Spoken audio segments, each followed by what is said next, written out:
Good morning, good people. I am Brother Mark Schenk, Provincial Minister of the Capuchin Province of St. Conrad in Denver, Colorado. What had happened today? I turned 65 years old. Where have the years gone? It seemed like only yesterday I was anxiously awaiting to turn 16 so I could legally drive, or 18 so I could legally drink beer, or 21 so I could legally drink cheap whiskey.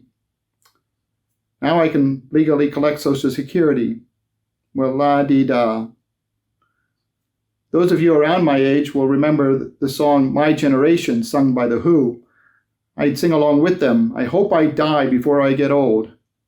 Well, now you might say I'm singing a different tune.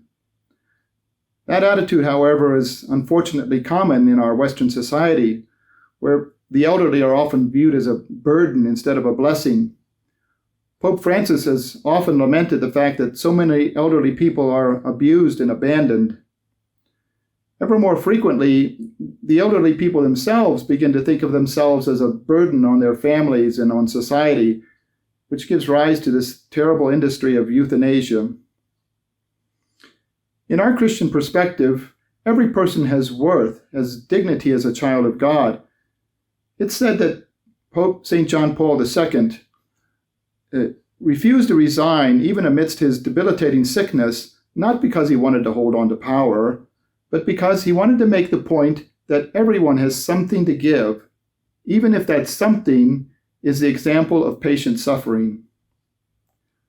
I'm not saying that growing old is without its downsides. The person who said that age is only a question of your mind must have been a young whippersnapper. I mean, tell that to my achy joints. But all in all, life is still a gift, even at 65 years old and beyond. I'm grateful for all the gifts that God has given me in these 65 years, and I'm grateful for all the gifts that He'll continue to give me in the years that I have remaining on earth. To all of you who have reached the golden years, I want to remind you that God still has something that you and only you can do in this world. You are needed and you are appreciated. We, the Capuchins, are praying for you daily. I ask for your prayers, especially now as in a little more than 2 weeks we'll be celebrating our provincial chapter, at which we'll elect our leaders for the next 3 years and make important decisions about our life and ministries. Please pray that we are able to hear the Spirit's promptings for us so that we will make decisions that will further God's kingdom here on earth. Peace and all good.